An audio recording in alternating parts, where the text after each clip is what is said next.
ఉంటారు, కంపల్సరీ ఉంటారు. ఏదైనా మేము చెప్తున్నాం కదండి, ప్రక్షాళన అయితే స్టార్ట్ అయింది. అది అన్ని వైపుల నుంచి కూడా ప్రక్షాళన స్టార్ట్ అవుతుంది. ఇంటర్నల్గా నేను ఒకసారి మీకు ప్రెస్లో కూడా చెప్పాను, ఇంటర్నల్ ఇంటెలిజెన్స్ కూడా అవసరం. డిపార్ట్మెంట్లో కూడా ఇంటర్నల్ ఇంటెలిజెన్స్ కూడా అవసరం. అందరూ ఒకలా ఉండాలని రూల్ ఏం లేదు కదా. సో ఇంటర్నల్ ఇంటెలిజెన్స్ కూడా మేము పెట్టుకుంటాం.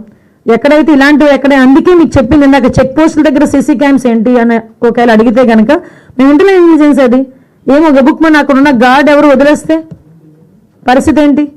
ఇప్పుడు డాగ్ స్క్వాడ్ కూడా పెంచుకోవాలి. ఇప్పుడు విషయం ఏంటంటే డ్రగ్స్ అయినా మనకి ఐడెంటిఫై అవుతాయి, కానీ తొందరగా గంజా తొందరగా ఐడెంటిఫై అవ్వదు. కంపల్సరీ ఆ డాగ్ స్మెల్ చూసి అలా చెప్పడం, అలా ఎంతవరకు మనకి ఇప్పటి వరకు ఉన్న టెక్నాలజీ.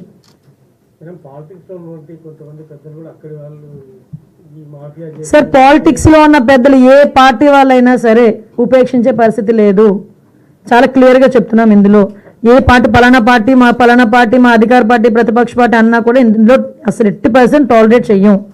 ఎలాంటి వాళ్ళ మీద చర్యలు తీసుకోవడానికైనా సిద్ధంగా ఉన్నాం. ఎక్కువగా ఉందమ్మా.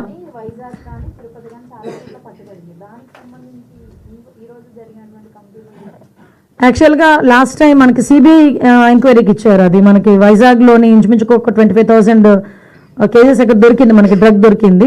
దాని మీద కూడా ఇందాక మాకు వచ్చిన డిస్కషన్లో వచ్చిన ఆల్రెడీ సిబిఐ దగ్గర ఉంది. అది ఎంతవరకు వచ్చింది ఏంటనేది అయితే మేము రిపోర్ట్ తెప్పించుకుంటామమ్మా.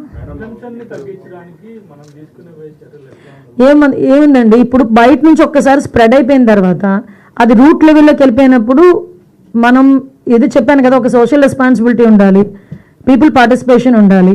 మనం అక్కడి నుంచి మోటివేట్ చేసుకొని పైనుంచి, అందుకే ఆయన అన్ని వైపుల నుంచి ఒక పక్క నుంచి ఎడ్యుకేషన్ సిస్టమ్ని మనం అక్కడ కూడా మోటివేట్ చేయాలి, అక్కడ కూడా క్లాసెస్ తీసుకోవాలి, పిల్లల్ని అవేర్ చేయాలి, పేరెంట్స్ని అవేర్ చేయాలి, వాళ్ళకు ధైర్యం కల్పించాలి. అక్కడ మొదలు పెట్టుకొని rehabilitation centres, deaddiction centres, health పరంగా, ఎక్సైజ్ పరంగా మనకి ఎవరైతే మన సెబ్ వాళ్ళు కానీ ఎక్సైజ్ వాళ్ళు ఉన్నారు కానీ వాళ్ళని, పోలీస్ ఫోర్స్ ఇన్ని కలిస్తేనే కానీ ఈరోజు దాన్ని కనీసం మనం కంట్రోల్ చేయడానికి ఇన్ని శాఖలు కలిస్తేనే కానీ కంట్రోల్ చేయలేకపోతున్నాం. ఎక్స్పర్ట్స్ అయితే కొంతమంది చాలా తక్కువ ఉన్నారండి, కౌన్సిలర్స్ అయితే చాలా తక్కువ ఉన్నారు. ఇంకా వాళ్ళని కూడా మేము రిక్రూట్ చేసుకోవాలి. ఇందాకే మన హెల్త్ మినిస్టర్ గారు కూడా చెప్పున్నారు, సుమారుగా రీహాబిలిటేషన్ సెంటర్స్ ఒక 14 వరకు ఉన్నా కూడా ఇంకా పెంచుకునే పరిస్థితి ఉంది. ఇంకొకటి కూడా ఏంటంటే ప్రిజన్లోని ఇప్పుడు ఎలాగైతే మీ సెంట్రల్ జైలుకి వెళ్ళాము, అక్కడ మంచి హాస్పిటల్ ఉంది, హాస్పిటల్ ఫెసిలిటీ అంతా ఉంది. అలాంటి చోటనే కూడా రీహాబిలిటేషన్ సెంటర్స్ పెడితే కనుక మన లోపల గంజాయికి బానిసైన వాళ్ళు ఎవరైతే ఉన్నారో వాళ్ళని మళ్ళీ రీహాబిలిటేషన్ సెంటర్కి బయటకు పంపించాలంటే ఒక గార్డు, దానికి సంబంధించి మళ్ళీ పోలీస్ ప్రోటోకాల్ అంతా ఉంటుంది. కానీ అది ఇంటర్నల్గా ఉన్న మనకు ప్రిజన్లోనే అటువంటి సిచ్యువేషన్ ఏదైనా ఉంటే కనుక రీహాబిలిటేషన్ సెంటర్స్ ఉంటే డెఫినెట్గా వాళ్ళకి యూజ్ అవుతుందనే ఉద్దేశంతో కూడా మేము కూడా ఒక డెసిషన్ తీసుకుంటున్నాం.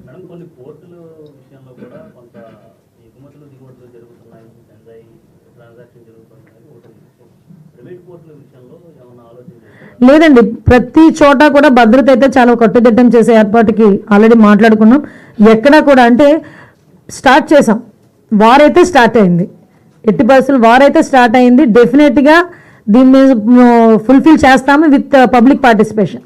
అదైతే మేము పబ్లిక్ని కూడా మేము అడుగుతున్నాం, దయచేసి మీరు కూడా మాతో పాటు పార్టిసిపేట్ రండి, మీరు కూడా మోటివేట్ అవ్వండి, మోటివేట్ చేయండి. ఎందుకంటే అందరం కలిస్తేనే కానీ చేయలేం.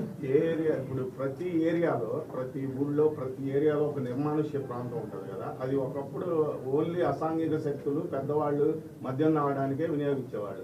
ఇప్పుడైతే అక్కడ పిల్లలు, మిడిల్ వాళ్ళు, ప్రతి ఏరియాలో ఇది ఎక్కువగా జరుగుతుంది, ఎక్కువ కంప్లైంట్.